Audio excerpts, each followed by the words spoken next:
해석학원 8주차 첫 번째 수업을 시작하겠습니다. 이번 시간에는 Theorem 4.2.3에 나와 있는 어떤 리밋에 대한 시퀀셜 크리테리언에 대해서 얘기를 해보도록 하겠습니다. Theorem 4.2.3을 보면 우선 이 명제부터 한번 살펴보도록 하겠습니다. 어떤 함수 f가 있고 어떤 c라는 점은 a의 리밋 포인트다라고 나와 있을 때 이제 다음 두 개의 명치가 명제가 동치인데 x가 c로 갈 때 fx의 극한이 l로서 잘 존재한다. 이거랑 a 안에 있는 모든 수열 xn에 대해서 xn은 이제 c가 아닌 이런 수열을 생각하고 xn이 c로 수렴하면 fxn이 l로 수렴한다. 우리가 잘 쓰고 있었던 내용이죠. 그렇죠? 알게 모르게 잘 쓰고 있었던 내용인데 이제 요거를 우리가 증명을 해볼 수가 있습니다. 그래서 얘가 얘기하고자 하는 거는 우선은 첫 번째 나와 있는 얘는 함수의 극한이고 이 두 번째 나와 있는 거는 수열의 극한입니다. 그래서 우리가 이미 수열의 극한에 대해서는 잘 알고 있고 그리고 함수의 극한을 이제 새롭게 알고 싶어 하는 거니까 우리가 잘 아는 거를 이용을 해서 우리가 함수의 극한도 한번 잘 이해를 해보자. 왜냐면 우리가 수열의 극한에 대해서는 이미 많이 얘기를 했으니까 이제 그거를 이용을 해서 함수의 극한 우리가 아직 함수의 극한에 대해서는 잘 알고 있지는 않으니까 이제 그거를 한번 잘 이해해보자 라는 겁니다. 그래서 한번 얘도 증명을 해보면 우선 이제 동치니까 양쪽 방향을 다 확인을 해줘야겠죠. 그래서 첫 번째로 이제 함수의 극한을 알고 있을 때 이 수열의 극한이 잘 성립을 하는가에 대한 얘기니까 우선은 함수의 극한의 정의를 떠올려 보면 임의의 엡실론이 주어져 있을 때 어떤 델타가 존재하는데 어떤 델타냐면 x-c의 거리가 델타보다 작으면 fx와 l과의 사이를 엡실론보다 작게끔 만들어주는 이러한 델타가 존재한다. 이게 바로 함수의 극한이었죠. 수열의 극한이랑 굉장히 비슷하게 이제 다만 여기서 우리가 한 가지 좀 더 얘기해줘야 되는 부분은 이제 x-c가 0보다 커야 된다. 그러니까 x가 c가 아니어야 된다라는 조건이 포함이 되어 있죠, 그렇죠? 왜냐하면 함수의 극한을 얘기를 할 때는 진짜 그 점에서 어떻게 되는지는 이제 별 관심사가 아니죠, 그렇죠? 그래서 그거를 좀 강조해주고 있는 게 어쨌든 이게 리밋 포인트에 대해서 얘기를 하고 있습니다. 그랬을 때 이걸 알고 있고 또 우리가 알고 있는 거는 xn이라는 애는 이제 a 안에 들어있는 애들인데 xn이 c가 아니고 xn이 c로 수렴하고 있을 때 이제 우리의 목표는 fxn이 l로 잘 수렴한다. 요거를 보이고 싶습니다.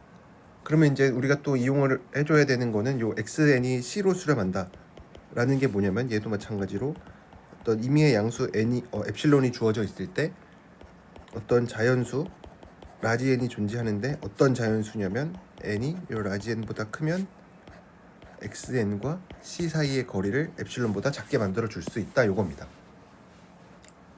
그러면 이제 우리가 아까 목표로 했었던 게 뭐였냐면 이제 fxn이 l로 수렴하는 거 이제 이게 우리의 목표였는데 우리의 목표는 fxn이 l로 수렴하는 게 목표였는데 그럼 이제 결국 얘가 무슨 얘기냐면 역시 마찬가지로 어떤 엡실론이 주어져 있을 때 어떤 자연수 라지 n이라고 우리가 아까 썼으니까 이제 그거는 이제 피하기 위해서 어떤 네모라는 자연수가 존재하는데 어떤 네모가 존재해야 되냐면 n이 요 라지 네모 큰 네모보다 클 때 fxn과 l 사이의 차이를 엡실론보다 작게 줄여주고 싶어요. 근데 이제 잘 살펴보면 이제 뭔가 이제 얘네들을 잘 조합하면 된다라는 게 느껴지죠, 그렇죠? 왜냐면 우리가 알고 있는 게 x-c를 델타만큼 작게 해주면은 fx-l도 엡실론보다 작아진대요. 근데 얘를 이제 다시 한번 써보면 요거를 다시 가지고 오면 어떤 0보다 크고 어떤 별표가 c와의 차이가 델타보다 작으면 f 별표 마이너스 l이 엡실론보다 작다는 거예요. 그러니까 우리가 어떤 별표를 c와의 차이가 델타보다 작은 이런 별표를 가지고 오면 F 별표는 L과의 차이를 우리가 엡실론보다 작게 만들어 줄 수 있어요. 그래서 여기 어떻게 할 거냐면 우리가 여기 나와 있는 요 이 식에서 엡실론을 델타로 골라주는 거죠. 그래서 이제 처음에 어떻게 이제 시작을 할 거냐면 어떤 엡실론이 이제 주어져 있을 거고, 그랬을 때 우리가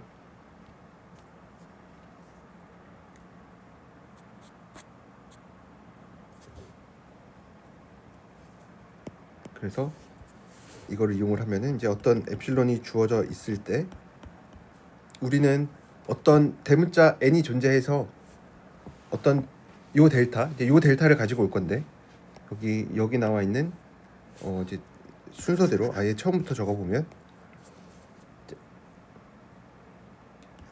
엡실론이 주어져 있을 때 어떤 델타가 존재하는데, 어떤 델타냐면 0과 x-c의 차이가 델타보다 작으면 fx와 l 사이의 차이를 엡실론보다 작게 만들어주는 요런 델타가 존재한다. 그러면은 저 델타에 대해서, 이 델타에 대해서 어떤 라지 n이 존재할 건데, 얘도 사실은 델타에 의존하겠죠. 그래서 델타에 대한 함수로 존재할 건데, 어떤 자연수냐가 존재할 거냐면 n은 요 라지 n보다 크기만 하면 xn과 c 사이의 차이를 내가 델타보다 작게 줄여줄 수가 있어요. 그렇죠? 왜냐하면 이미 엡실론에 대해서도 전부 다 엡실론보다 작게 만들어줄 수 있으니까 특별히 엡실론을 델타로 골라준 거죠. 그러면은 얘네 두 개를 조합을 해보면, 그쵸? 그리고 xn이 전부 다 c가 아니라 그랬으니까 얘는 0보다 크겠죠. 그래서 얘도 0보다 크고, 그랬을 때 그러면은 아까 얘기했었던 요 별표 자리에 xn을 넣어도 되죠. 그러면은 0과 요 xn c에 대해서 요런 관계식이 성립을 할 거고, 그러면 fxn과 l과의 차이를 내가 엡실론보다 작게 만들어 줄 수가 있어요. 그래서 이제 결과적으로 이렇게 fxn이 l로 수렴하는 거를 보일 수 있습니다. 그러면은 아까 우리가 찾고자 했던 요 라지 n에 해당되는 요 네모 자리에 들어가는 거는 이제 n 뭐 델타, 아까 우리가 찾은 요게 되겠죠. 여기서 찾은 요 n 델타가 우리가 찾고자 하는 이게 될 겁니다.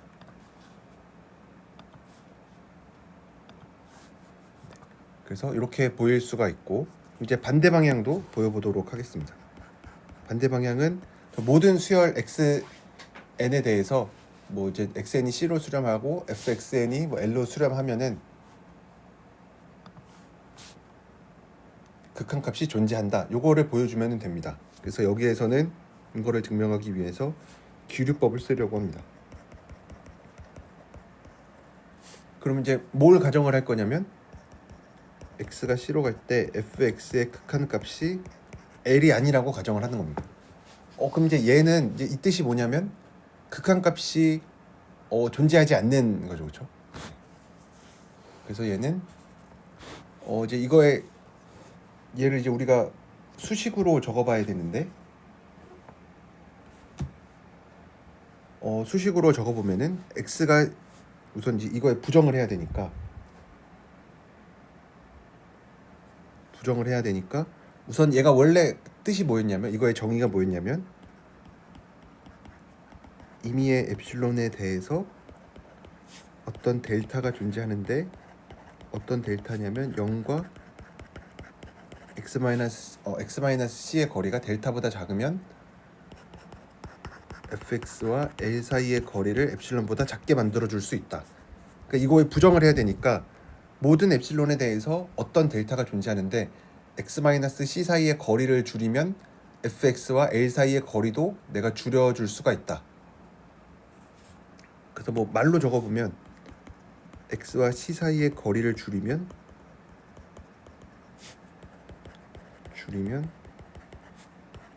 fx와 l 사이의 거리도 줄어든다.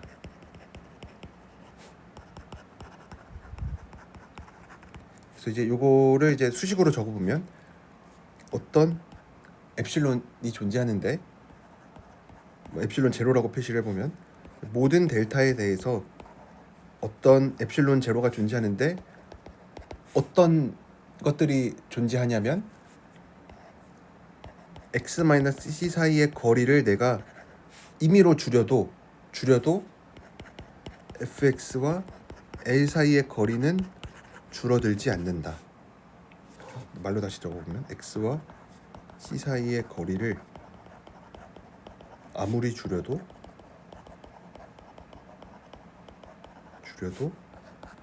fx와 l 사이의 거리는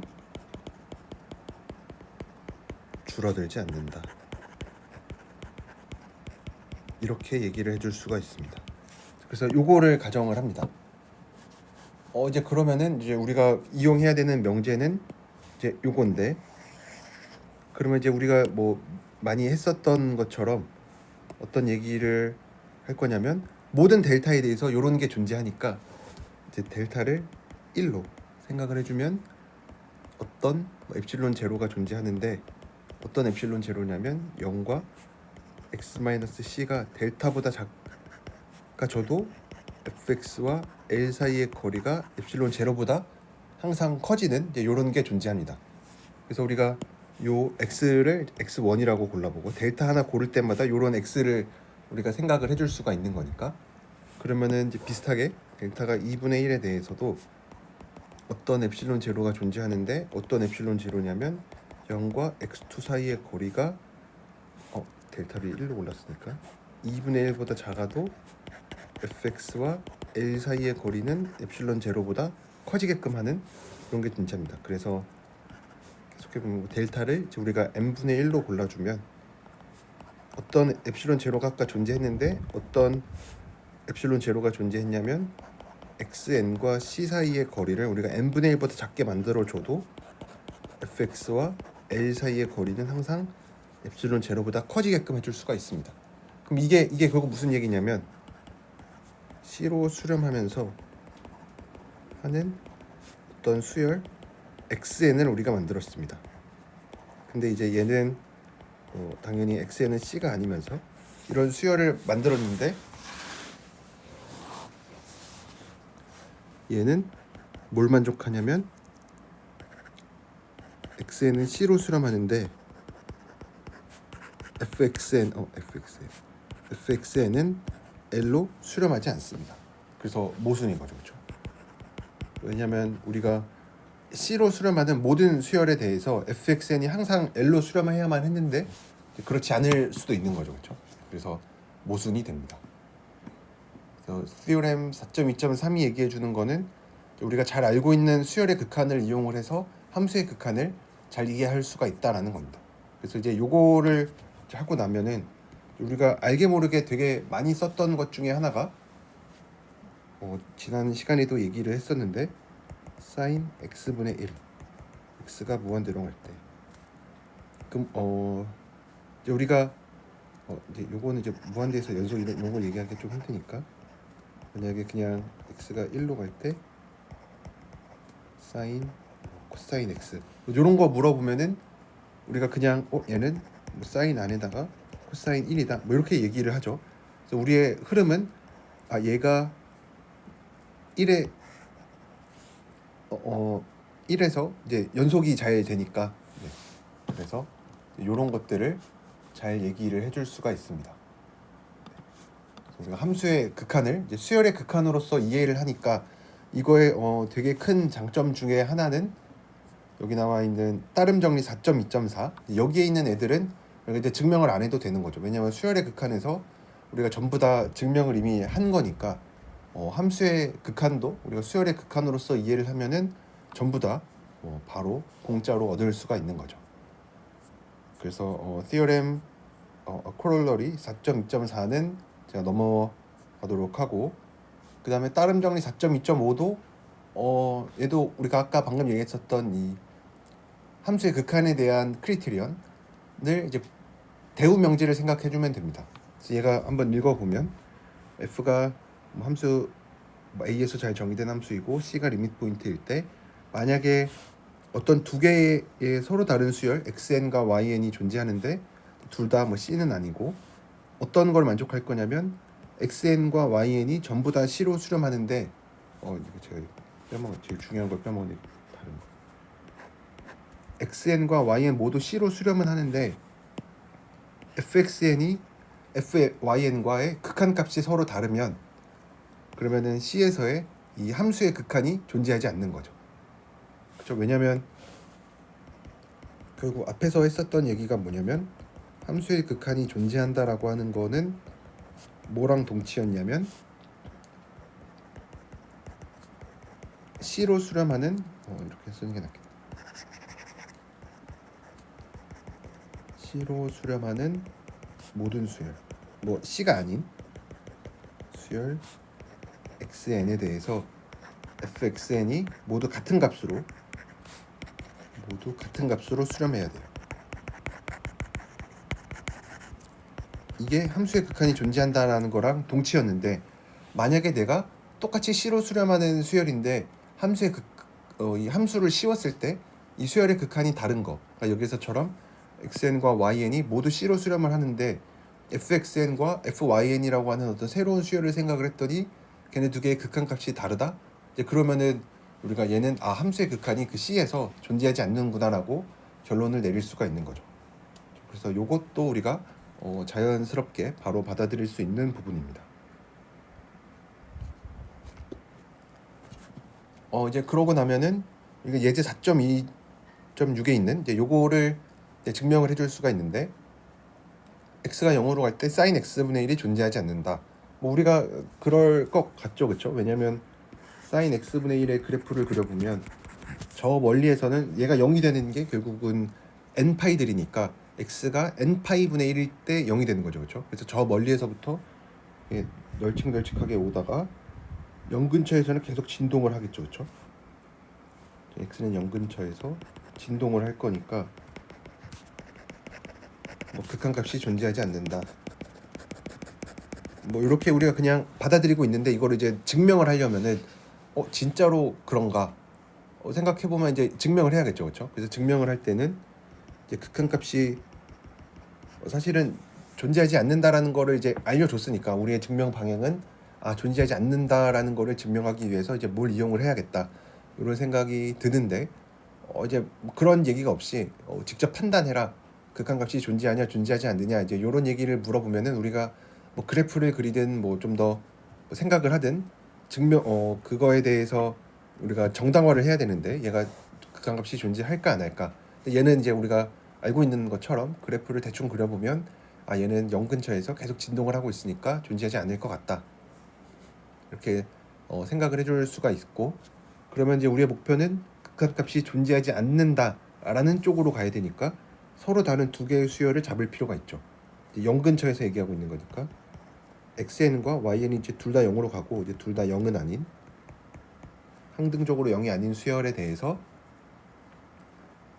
어떤 수열을 찾아내줘야 되냐면 fxn과 fyn이 서로 수렴하는 값이 다른 요 수열을 만들어 줘야 돼요. 그럼 이제 우리가 뭐 어떤 걸 이제 잘 찾아야 되는지 생각을 하면 얘가 사인이니까 사인은 이제 안에 어떤 게 들어가 있느냐에 따라서 값이 좀 달라지죠, 그렇죠? 뭐 다른 함수도 마찬가지인데 얘는 특별히 코사인이랑도 연관이 있으니까 xn을 2n파이분의 1, yn을 2n파이 더하기 2파이분의 1로 정의하면은 xn과 yn 이제 서로 다르죠, 그렇죠? 얘네들은 또 다른 애로 잡아야 되겠죠.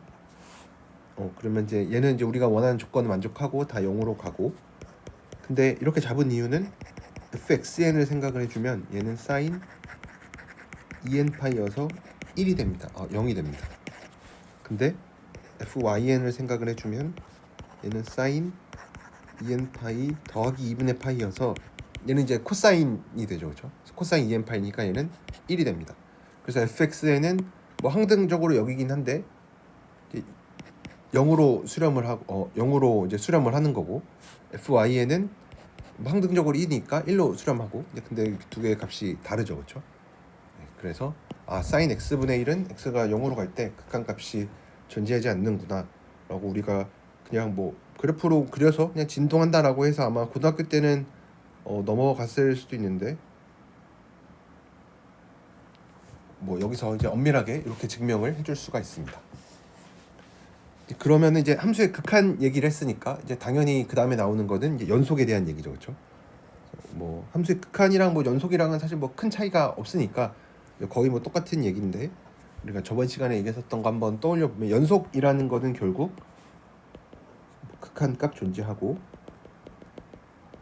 이거는 그래서 우리가 방금 얘기한 거죠. 두 번째로 함수 값이 존재하고 함수 값이 존재한다 이거는 뭐 더 얘기할 필요가 없는 거죠. 그냥 뭐 함수 값이 얼마로 존재한다 뭐 존재하지 않는다 요거 얘기해 주면 되니까.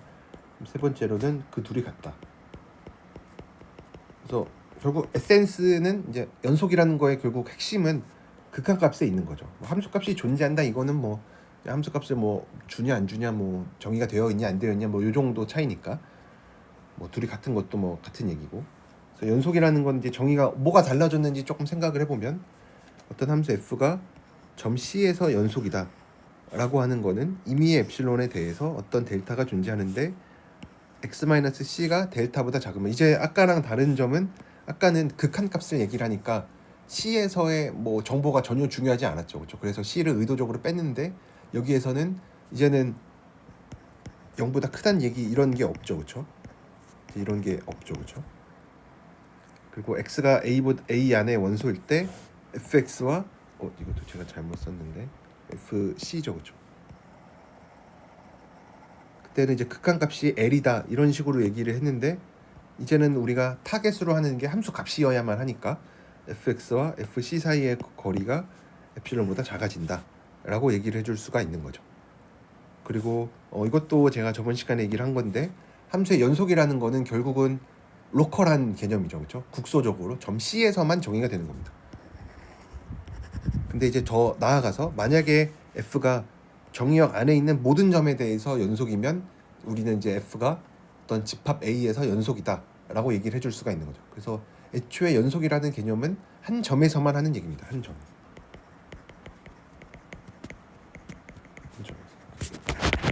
걸하게. 그래서 또 비교를 해보면은 함수의 극한에서는 C의 리밋 포인트에 대해서만 얘기를 했는데 이제는 여기에서는 C가 뭐 리밋 포인트다 이런 얘기가 없죠. 그러니까 그 얘기는 아이솔레이티드 포인트여도 됩니다. 이 C가 아이솔레이티드 포인트여도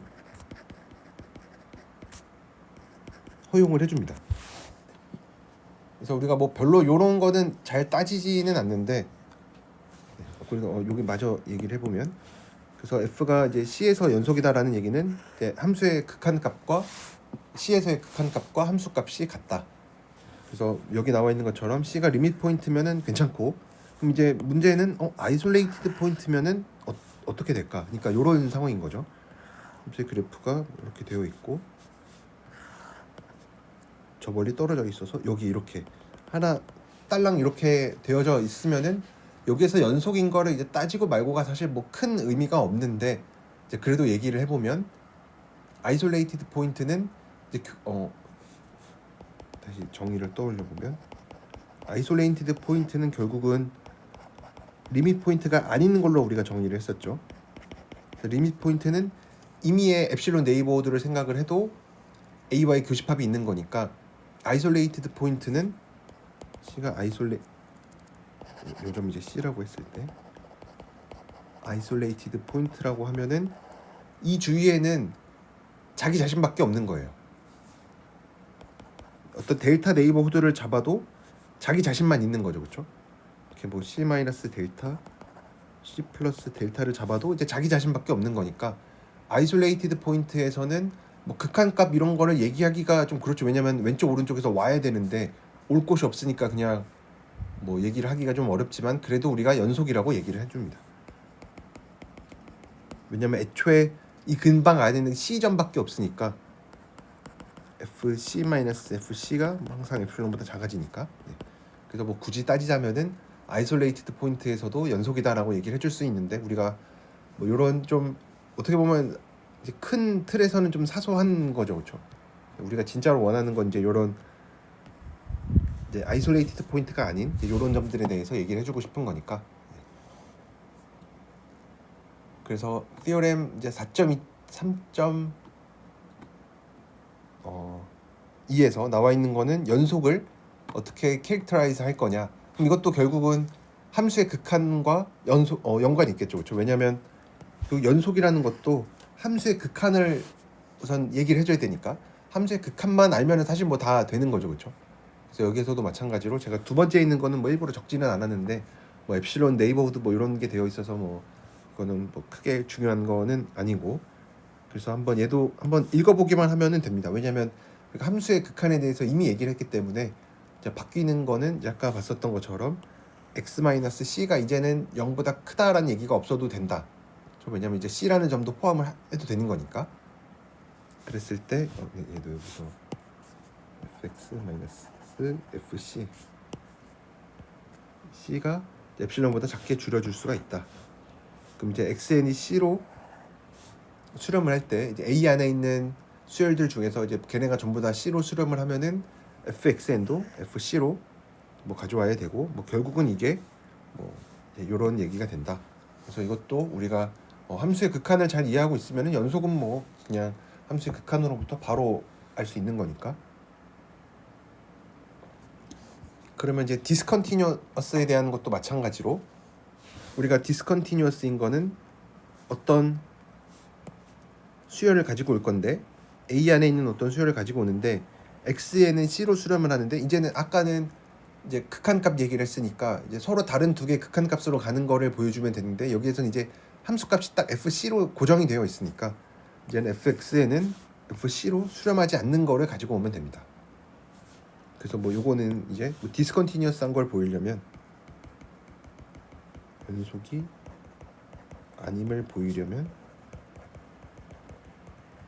x에는 c로 가는데 근데 fx에는 fc로 가지 않는 거를 가지고 오면 되겠죠. 그렇죠? 네. 그래서 이제는 연속이 아니다라는 것도 이런 식으로 증명을 해줄 수가 있을 거고, 그다음에 theorem 4.3.3에 있는 뭐 algebraic continuity theorem도 마찬가지로 어떤 함수가 연속이면은 뭐 더한 것도 상수배도 곱한 것도 나눈 것도 뭐 나눌 때는 당연히 0으로 나누는 거 조심해야 되겠고, 이런 상황에 대해서 얘네가 전부 다 연속이 된다. 이런 것도 마찬가지로 결국은 수열의 극한에서 우리가 했었던 거를 함수의 극한으로 가지고 오는 거고, 그다음에 함수의 극한에서 연속과의 차이는 결국 함수값이 이제 잘 정의가 되어 있고 극한값이 함수값과 같다. 뭐 이런 얘기를 해주면 되니까 얘도 뭐 바로 알 수가 있겠죠. 그러면은 뭐 예제들도 뭐 다항식이 연속이다. 이것도 fx가 사실 이제 뭐 다항식을 px라고 적어보면 a0, a1x 그래서 이런 n차 다항식이 있을 때 결국 우리가 보여야 되는 거는 fx가 뭐 상수함수가 연속이다. 그 다음에 또 fx가 x라고는 1차식이 연속이다. 요거 두 개만 보이면은 아까 우리가 사칙 연산에 대해서 뭐 다 성립을 하는 거니까, 사칙 연산에 대해서 연속이 잘 이제 보존이 되는 거니까 네, 뭐 다항식도 연속이 되겠죠. 그 다음에 gx라는 함수 뭐 x sin x분의 1 같은 거 우리가 뭐 많이 봤죠, 그렇죠? 그래서 뭐 이런 것도 우리가 연속인 거를 잘 보여줄 수가 있습니다. 그래서 얘도 뭐 그냥 가볍게 한번 풀어보면 이제 우리가 얘기해주고 싶은 거는 이제 x sin x분의 1이 얘는 x가 0만 아니면은 연속이 되는 건 맞습니다. 그쵸? 왜냐면 얘가 지금 문제가 되는 게 0에서만 문제가 되니까 0만 아니면은 다 괜찮아요. 그쵸? 왜냐면 x가 0이 아니면 x분의 1 연속이고, 이제 요거 얘기할 때 이제 조금 조심을 하긴 해야 되는데 sin x분의 1도 연속이 잘 이제 되고, 이제 요거는 이제 우리가 잠시 후에 뭐 합성함수의 이제 극한에 대해서도 이제 얘기를 할 건데 이제 그거 잠깐만 넘어가면은 뭐 연속이 잘 되니까. 네. 문제는 이제 x는 0에서만 연속이 되는지가 궁금해요. x는 0에서 연속이 되는가를 생각을 해주면 되는데, 그럼 우리가 결국 보여야 되는 거는 x가 0으로 갈 때 저 함수의 극한값이랑 함수값이랑 같냐? 함수값은 우리가 0으로 한 거죠, 그렇죠? 그러면은 이제 우리가 요 결국 극한값만 보여주면 되겠죠. 그래서 우리가 극한값을 생각을 해줘야 되니까 우리가 해야 되는 일은 어떤 델타가 잘 존재할 거냐. 어떤 델타냐면 x c가 지금 0이니까 x가 0보다 크고 델타보다 작을 때 x sin x분의 1 이제 마이너스 0이니까 얘가 엡실론보다 작아지게끔 하는 요런 델타가 잘 존재하는가.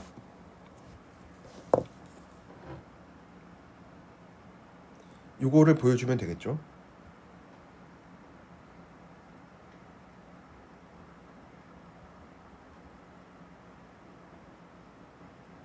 네.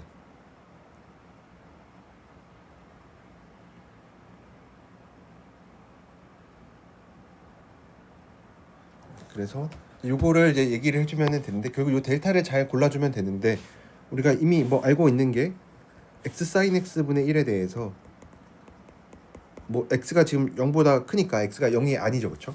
그러니까 얘는 사인 안에 들어가 있는 건 뭐 안에 뭐가 있든지 간에 1보다 작거나 같으니까 x보다 항상 작거나 같을 거고 그러면은 우리가 델타를 엡실론으로 잡아주면 되겠죠. 네. 그래서 델타를 이라고 하면은 되는 거죠, 그렇죠? 왜냐면 그럼 이제 델타를 엡실론으로 한번 골라보면 x가 0보다 크고 엡실론보다 작으면 우리가 원하는 건 x sin x분의 1이 엡실론보다 작아졌으면 좋겠는데 얘가 마침 sin 함수의 성질에 의해서 얘가 x의 크기보다 작고 그럼 x의 크기 아까 엡실론보다 작다라 그랬으니까 얘가 엡실론보다 작아져서 되는 거죠, 그렇죠? 그래서 이런 거 우리가 얘기를 해줄 수가 있고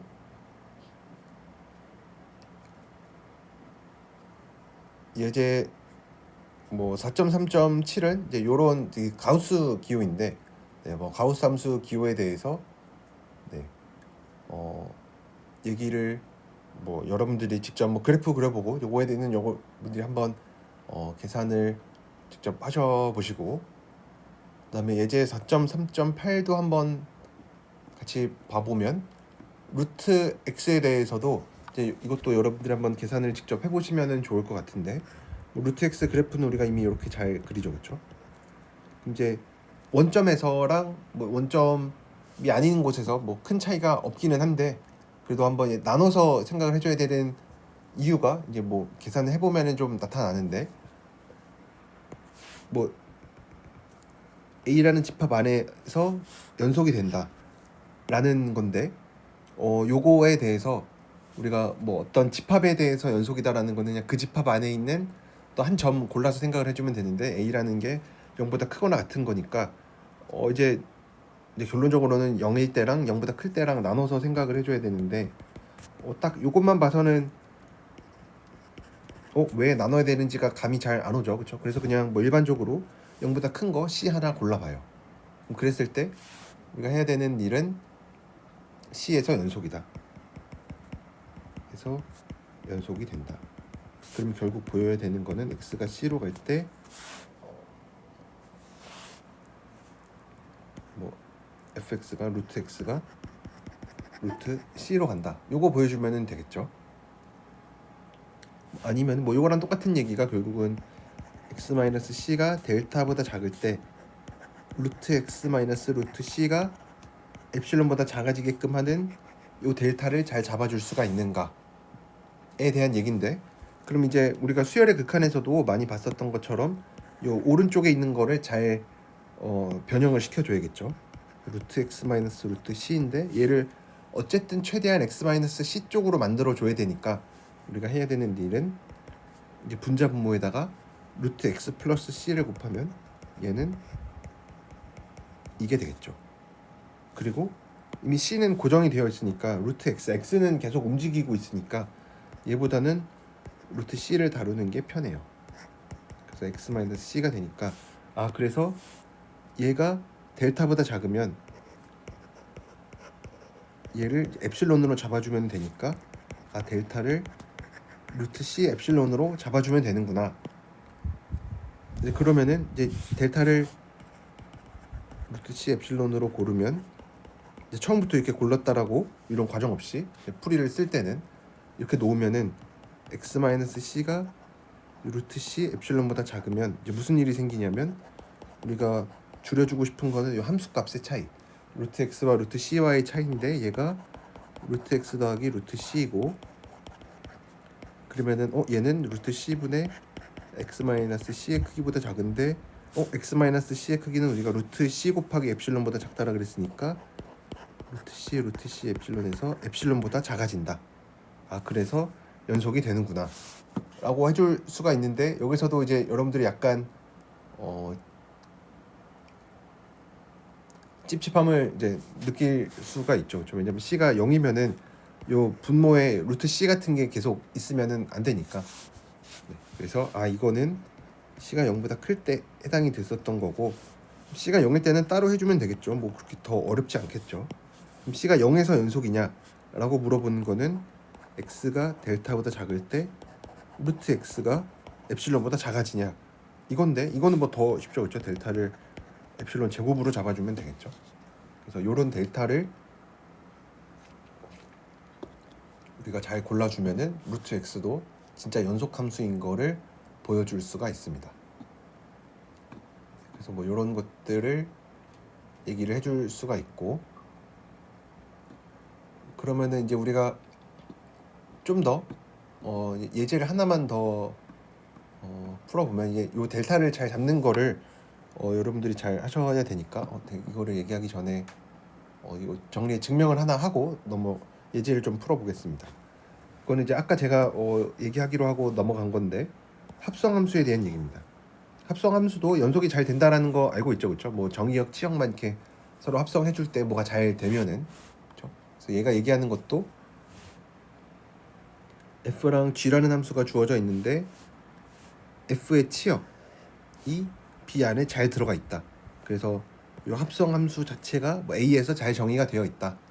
그랬을 때 f가 c에서 연속이고 g가 fc에서 연속이면 g 합성 f가 c에서 연속이다. 뭐 이것도 뭐 굉장히 자연스럽죠.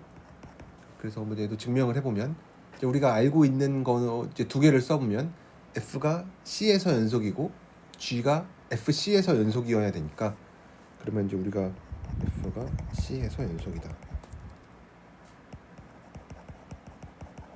그러면은 이거는 뭐 임의의 엡실론에 대해서 어떤 델타가 존재하는데, 어떤 델타냐면 x가 c 사이의 거리가 델타보다 작으면 fx와 fc 사이의 거리가 엡실론보다 작다. 그 다음에 g가 fc에서 연속이다라는 거는 똑같이 임의의 엡실론에 대해서 어떤 델타가 존재하는데, 이제 여기서 쓰기가 조금 애매하긴 한데 여기서 우선 뭐 이렇게 써볼게요. x가 fc 사이의 거리가 델타보다 작으면 gx와 gfc 사이의 거리가 엡실론보다 작아진다. 요거인데 이제 x가 계속 나오니까 조금 불편하기도 하고, 여기에서의 델타랑 여기에서의 델타가 뭐 굳이 같으리라는 보장은 없죠, 그렇죠? 그래서 이름을 다르게 써줘야겠죠. 델타 1, 델타 2. 그리고 이제 여기도 x로 이제 쓰긴 썼는데 굳이 x보다는 그냥 네모로 써주는 게 좋겠죠. 왜냐면 더 우리가 나중에 여기다가 막 뭘 넣어야 되니까. 그래서 네모와 c 사이의 거리가 델타보다 작으면 f 네모와 fc 사이의 거리가 x보다 작은 거고, 또 네모와 이제는 fc 사이의 거리가 델타 2보다 작으면 g 네모와 gfc 사이의 거리가 엡실론보다 작아집니다. 그럼 이제 우리가 보여야 되는 거는 g 합성 f가 c에서 연속인 거니까 우리의 목표가 뭐냐면, 또 이제 뭔가 어떤 델타가 존재하는 거 요거를 찾아줘야 되는데, 어떤 델타를 찾아야 되냐면 x와 c 사이의 거리가 델타보다 작으면 g 합성 fx와 g 합성 fc 사이의 거리가 엡실론보다 작아지는 요거를 찾고 싶어요. 그러면 이제 우리가 뭐 이렇게 두 개 엮어서 하는 거 많이 했었죠.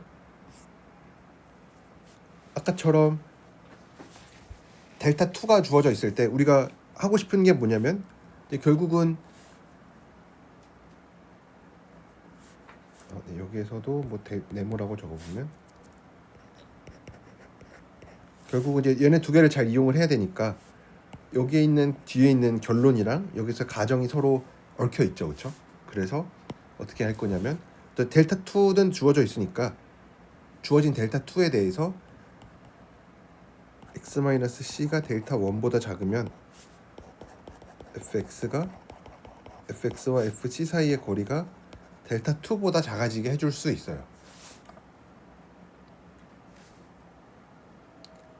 그쵸? 그러면은 요거에 대해서 우리가 바로 그냥 x-c가 요 델타 1에 의해서 c가 델타 1보다 작으면 fx와 fc 사이의 거리가 델타 2보다 작아졌고, 그럼 이제 어떤 거와 fc 사이의 거리가 어떤 것과 fc 사이의 거리가 델타 2보다 작아졌으면은 g 네모 g 어떤 거 빼기 gfc가 엡실론보다 작아지니까 얘는 gfx와 gfc가 이제는 엡실론보다 작아진다라고 얘기해 줄 수가 있겠죠. 그래서 뭐 합성함수의 극한도 우리가 이렇게 잘 얘기를 해줄 수가 있습니다. 그래서 뭐 요것도 우리가 뭐 받아들이는 데 있어서 뭐 그렇게 이상한 내용은 아니죠, 그렇죠? 그래서 요거를 증명을 해봤고, 그 다음에 이제 몇 가지 4.4절로 넘어가기 전에 이제 몇 가지 예제를 좀 풀어볼 텐데, 우리가 요 델타 잡는 훈련을 해야 됩니다. 여러분들이 수열의 극한 공부하실 때 그 라지엔 잡는 훈련을 많이 하셨었죠. 그래서 여기에서도 마찬가지로 델타를 잘 잡는 훈련을 해야 되는데, 첫 번째로 뭐 x가 3으로 갈 때 5x-3이 5x-6이 9가 된다. 이제 그러면은 우리가 극한값이 9가 되는 거를 모르지 않아요, 그렇죠? 9가 되는 거는 이미 고등학교 때부터 알고 있었던 거고, 우리가 엡실론 델타 논법을 이용을 해서 새로 보이려고 하는 거는 함수의 극한값을 뭐 구한다거나, 구하는 건 이미 알고 있고, 그렇다고 해서 뭐 구하기 힘든 거를 좀 빨리 구한다거나 어떤 구하는 다른 방법을 제공해 주는 것도 아니고, 엡실론 델타 논법에서는 이거를 엄밀하게 증명을 하는 거를 얘기를 하고 있는 겁니다. 그래서 이제 우리가 해야 되는 일은 이미 엡실론이 주어져 있을 때 이 델타를 찾아줘야 됩니다. 어떤 델타냐면 x-3이 델타보다 작을 때 5x-6 빼기 9가 엡실론보다 작아지게끔 해주는 이 델타를 엡실론에 대한 식으로 잘 찾아주는 겁니다. 결국은 델타를 찾아야 되는데, 찾는다라는 얘기는 델타를 엡실론에 대한 식으로 나타내주면 됩니다.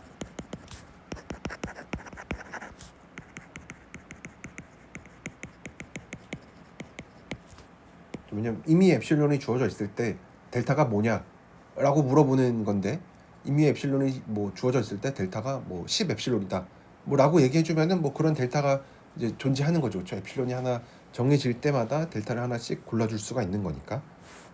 그래서 이제 우리가 늘 하던 것처럼 저 뒤에 있는 식 5x-6-9를 잘 보면 5로 잘 묶이죠, 그렇죠? 그래서 어떻게 해서든 여기 나와 있는 거는 x-c, 여기서 이제 x-3이죠. x-3에 관한 식으로 잘 표현을 해줘야 됩니다. 그럼 이제 얘가 엡실론보다 작아졌으면 하니까, 그럼 얘가 언제 엡실론보다 작아질 거냐면 x-3이 델타보다 작으니까 얘가 5델타보다 작을 텐데 얘를 엡실론으로 골라주면 되는 거죠. 그래서 델타를 5분의 엡실론으로 고르면 된다.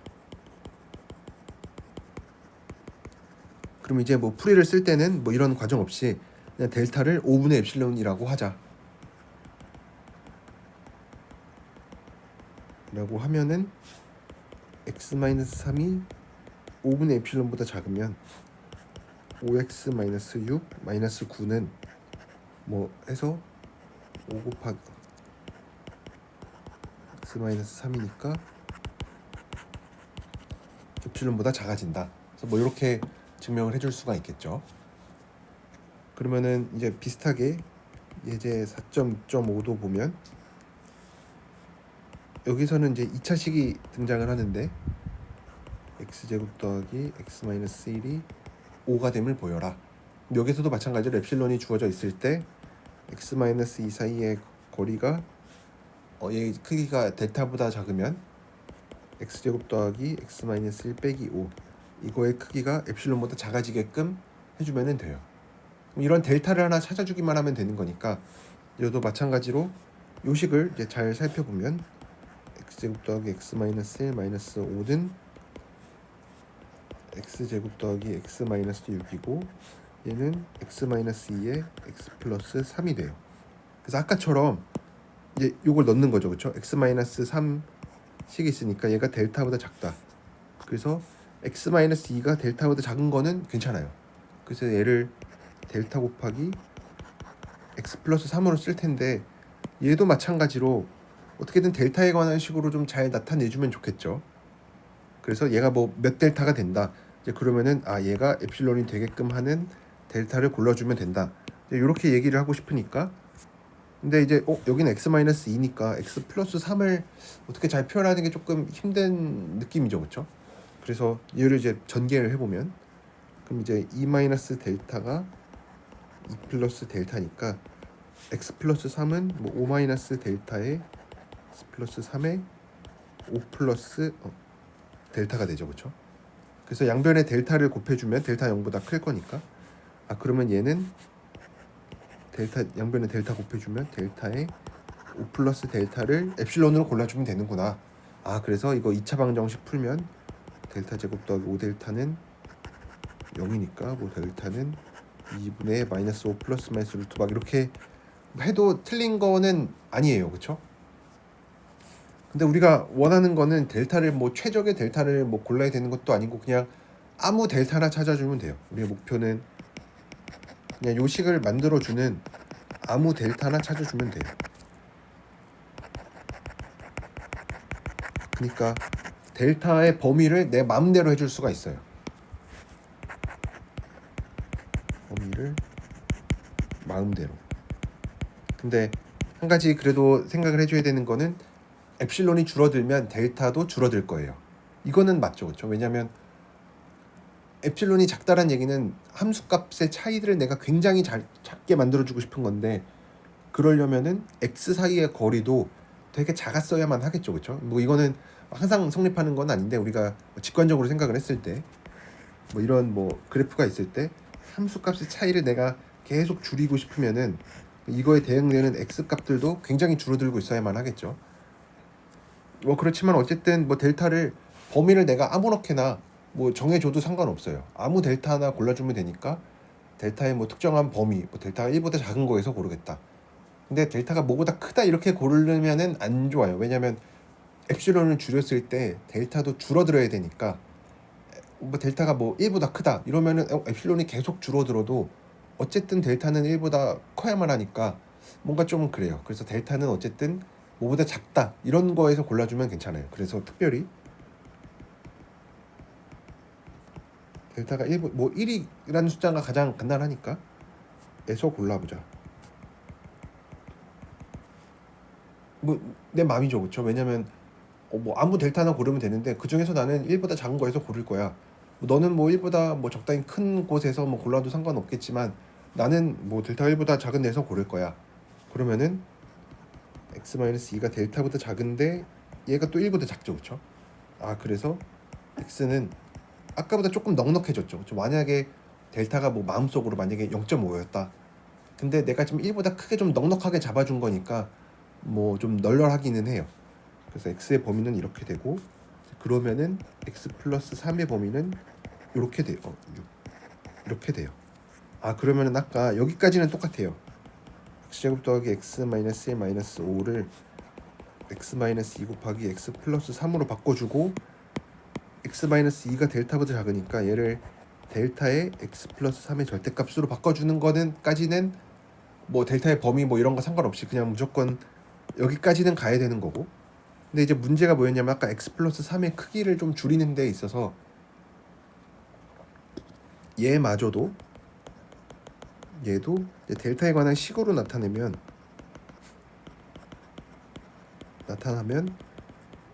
뭐 델타에 관한 어떤 방정식을 풀어야 돼요. 뭐 그렇게 해서도 뭐 당연히 엡실론 찾을 수 있긴 하겠지만 뭐 이거 델타 하나 찾는데 2차 방정식까지 풀 필요는 없죠, 그렇죠? 그래서 x 플러스 3 이렇게 따로 붙는 이런 애들을 좀 잘 컨트롤하기 위해서 델타가 1보다 작은 곳에서 고른다. 왜냐면 이제 이러면은 x 플러스 3이 6보다 작죠. 그래서 얘는 6 곱하기 델타보다 작구나.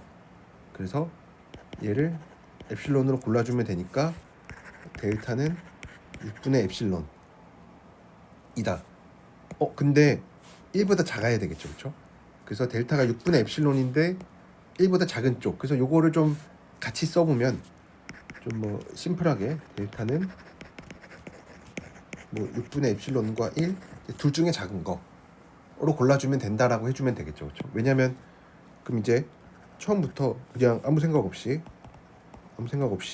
아니고 연습장에 쓴 거 다 지우고 답안을 작성할 때는 바로 그냥 이렇게 쓰는 거죠. 델타는 6분의 엡실론과 1보다 이제 둘보다도 작은 거라고 하자. 그러면은 델타는 6분의 엡실론보다도 작고 델타는 1보다도 작아요. 그렇죠? 왜냐면 델타는 둘보다도 작은 거니까 당연히 얘네 둘보다도 작겠죠. 그렇죠?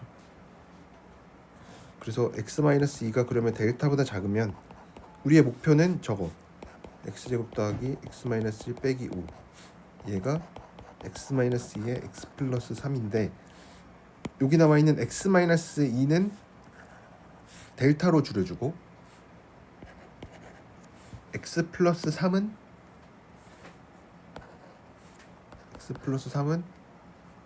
아까처럼 x 플러스 3은 6보다 작으니까 6으로 골라주고 그러면은 얘는 6델타보다 작은데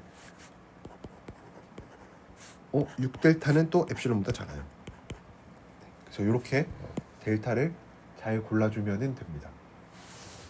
그래서 여러분들이 이렇게 꼭 델타를 잘 잡는 거를 꼭 연습을 해보셨으면 좋겠습니다. 그래서 이런 델타도 여러분들이 잘 고르는 연습을 하셔서 왜 델타가 1보다 작은 걸 골랐는지 이 1이라는 숫자를 뭐 2분의 1이나 뭐 10이나 뭐 이런 숫자들로 바꿔도 되는지 바꿔도 되죠. 이런 것들에 대해서 여러분들이 좀 더 고민을 해보시면은 요 델타 잡고 연속이다 뭐 이런 거에 대해서 좀 더 잘 깊이 있게 이해를 하실 수 있을 거라고 생각을 합니다. 그러면은 마지막으로 예제 하나만 더 풀어보고 저 뒤에 4.4절은 그 다음 시간에 얘기를 해보도록 하겠습니다. 예제 4.2.5에서는 좀 얘도 똑같이 극한에 대한 얘기인데 x가 3으로 갈 때 x분의 1이 3분의 1로 수렴하는가에 대한 얘기인데 여기서도 마찬가지로 x-3의 얘가 델타보다 작을 때 x분의 1 마이너스 3분의 1이 엡실론보다 작아지겠는가. 그래서 이런 델타를 잘 찾아줘야 되는데 그럼 이제 우리가 늘 하던 것처럼 저기 뒤에 나와 있는 쟤를 잘 조작을 해보면 x-3에 대한 식이 분명히 이렇게 등장을 합니다. 그래서 x-3이 델타보다 작으니까 얘는 3 x 크기분의 델타 이제 요게 되니까 그러면은 이제 얘가 이제 우리가 원하는 방향은 얘가 뭐보다 작아졌으면 좋겠으니까 이 방향에 부등식을 원하니까 필요하니까 그럼 우리한테 필요한 건 뭐죠? x가 뭐보다 크다 이제 요게 필요한 거죠, 그렇죠? 근데 이제 잘 살펴보면 그럼 이제 우리가 알고 있는 거는 x-3의 크기가 델타보다 작으니까 얘는 이제 전개를 해보면은 3 델타가 3 플러스 델타보다 커요. 근데 여기서도 마찬가지로 이제 x의 절대값이 뭐보다 크다 이런 얘기가 필요하니까 그냥 x가 3-델타보다 크네. 그러고 그냥 뭐 얘기를 해주면은 뭐 될 것 같지만 사실은 3-델타 0보다 큰지 작은지 아직 몰라요. 델타가 만약에 4, 5, 6 뭐 이렇게 큰 거였으면은 얘가 이제 음수가 되니까 절대값 x가 뭐보다 크다, 어떤 양수보다 크다라고 얘기하는 게 조금 힘듭니다. 그렇죠? 그래서 3-델타가 만약에 델타가 만약에 뭐 5였다. 그럼 이제 마이너스 2보다 크고 뭐 8보다 작은 거니까 절대값 x가 이제 뭐보다 어떤 양수보다 크다라고 얘기하기가 힘들어요. 왜냐면 x가 0이 될 수도 있는 거니까. 근데 이제 그러면은 안 되니까 델타의 범위를 우리가 줄이려고 해요. 그렇죠? 그래서 만약에 내가 델타를 그냥 3-델타가 0보다 크다 이런 걸로 하자. 그래서 이게 결국은 델타가 3보다 작은 거죠. 그렇죠? 그래서 델타가 3보다 작을 때는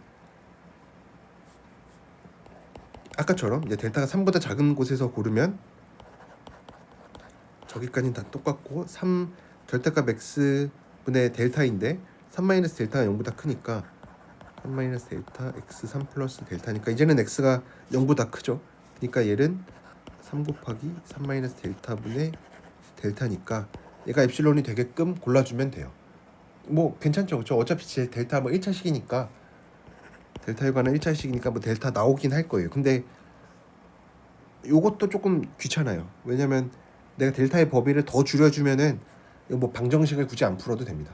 그래서 3일 땐 여기가 딱 0이었으니까 델타가 3보다 작은 거에서 더 줄여요. 그래서 예를 들어서 아까 1 했으니까 이제는 2라고 해볼까요? 2라고 하자. 내가 아무 델타나 찾아주면 되니까 2보다 작은 델타에서 찾아도 아무 상관없어요. 그럼 이렇게 해주면 그러면은 이제 우리가 찾는 거는 델타가 제니까 1보다 크고 5보다 작아요. 그래서 x가 1보다 크니까 그럼 이제 내가 해야 되는 거는 3 절대값 x가 델타보다 크다. 요거 줄여주면 되는데 x가 1보다 크니까 얘는 3분의 델타보다 작고 엡실론을 얘로 골라주면 되겠죠. 그래서 델타를 3 엡실론으로 골라주면 되는구나. 근데 2보다 작은 거에서 골라줘야 되니까 그냥 애초에 델타를 3 엡실론과 이 둘 중에 작은 거라고 하자. 이러면 우리가 x분의 1 빼기 3분의 1의 차이를 줄여줘야 되는데 3x분의 x-3이고 그러면은 x-3은 우리가 델타보다 작다라고 하는 거고 3x인데 그러면 델타가 2보다 작으니까 x-3이 델타보다 작은데 2보다 작은 거니까 x가 1보다 크고 5보다 작구나. 그래서 x가 1보다 크니까 얘는 3분의 델타보다 작구나. 근데 델타가 3 엡실론보다 작죠, 그렇죠? 그래서 얘는 3 엡실론보다 작으니까 엡실론보다 작아지는구나. 그래서 내가 원하는 대로 x분의 1과 3분의 1의 차이를 엡실론보다 작게 해줄 수가 있구나. 해서 이렇게 증명을 해줄 수가 있습니다. 그래서 이 델타를 구하는 작업이 뭐 되게 별거 아닌 것처럼 보여도 여러분들이 이 잡는 훈련을 좀 많이 하셔야 이제 나중에 증명 같은 거 할 때도 이제 증명 다른 뭐 정리 증명 이런 거 할 때는 뭐 이런 숫자가 직접 등장하지는 않겠지만 문자 가지고 우리가 얘기를 하겠지만 이제 그런 데 있어서 우리가 좀 더 내용을 잘 이해할 수가 있으니까 여러분들이 이 델타 잡고 하는 거 또 직접 한번 잘 계산을 해보셨으면 좋겠습니다. 네.